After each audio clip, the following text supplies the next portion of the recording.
my discussion is all about basic cooking principle.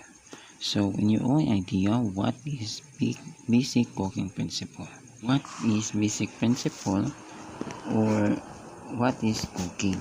So, at my own research, based on my research, what is cooking? So, cooking is the practice or skill of preparing food by combining, mixing, and heat ingredients. Important mean of cooking. This is the skills may help people to meet nutrition guidelines in their daily nutrition supply. They allow people to make healthier food choices. For today's discussion, I will be report about the 5 types of basic principle of cooking. So we have a balance. Second, seasoning is key. Open the spices. Fourth is color and flavor. Third is the last one is our patience. And that's our topic this 5 discussion.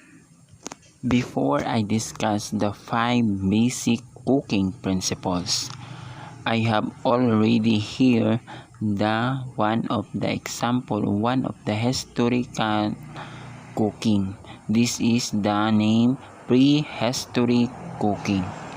So ito yung para sa akin, ito yung mga ginagamit ng sinaunang panahon o sinaunang mga bagay upang makabuo ng isang apoy upang makaluto ang mga tao o mga ninuno natin. Let's move on and go back to the main discussion.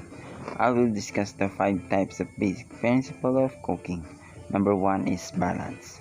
When I say balance, what I am talking about is the perfect ratio of a sweet, salty, spicy, bitter, sour, and umami.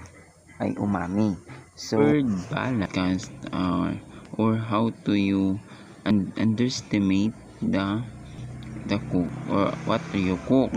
So, kung sabihin natin balance, dito natin makikita kung may perfect ratio ba ng sweet, salty, spicy, or bitter, or masarap.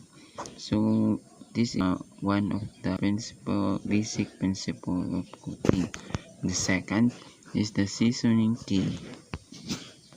Number 2 is seasoning is key.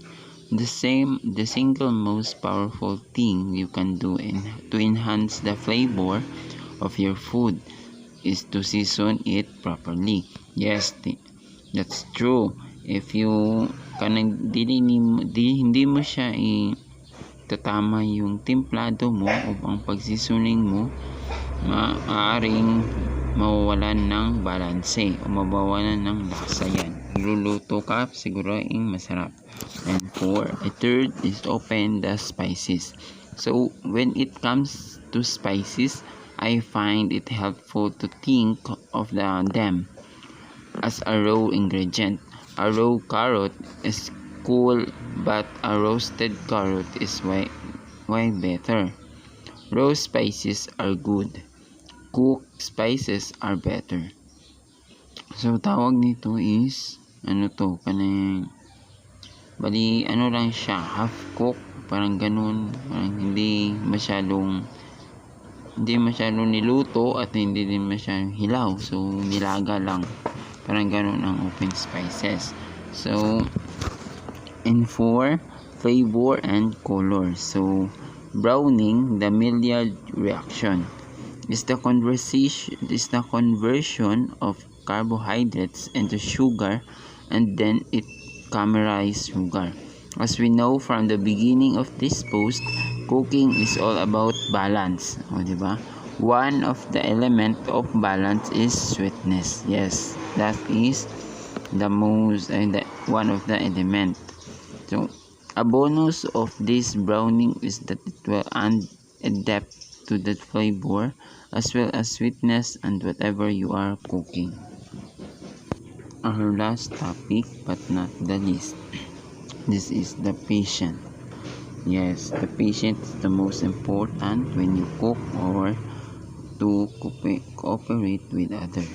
So patient in cooking as in life, patient is a virtue. There was some things that you just can't rush. Having patience with your cooking means that you are taking your time and being truthful about what you are doing. Having patience having patience with your cooking means that you are taking your time and being truthful about what you are doing.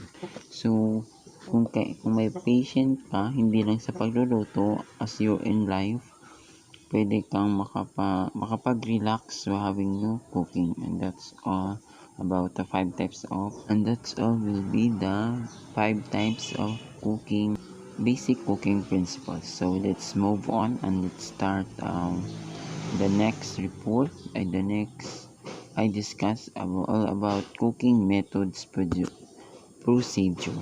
So this is the kind of magluluto kung ano ang dapat mong gawin o step by step. When we say cooking methods procedure, the important in cooking methods is the methods and techniques are ways to understand the use of food and kitchen tools, along with food safety and the cost of food to make that meal. So I have one of example of these cooking methods. The example of preparing for cooking. The origin of cooking. The art of cooking is first cooking was a primitive man who have put on chunk of meat close to the fire, which he had it to warm himself. He discovered that the meat heated in this way was not only tasty but it also much easier to masticate. From that moment, unrecorded past cooking has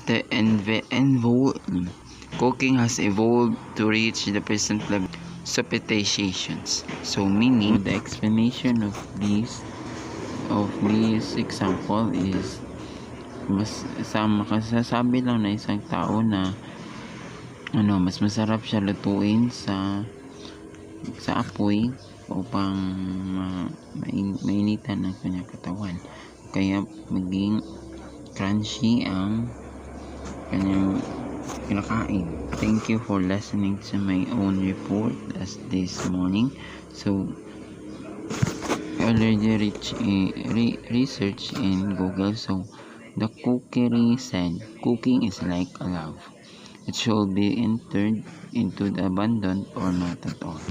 So I don't stop when I'm done. I'm stop when I'm done. So, diba, perfect. For listening to my discussion this afternoon. And by the way, I am Julius Filiprada Iban from BTL Home Economics. And have a great day. Thank you.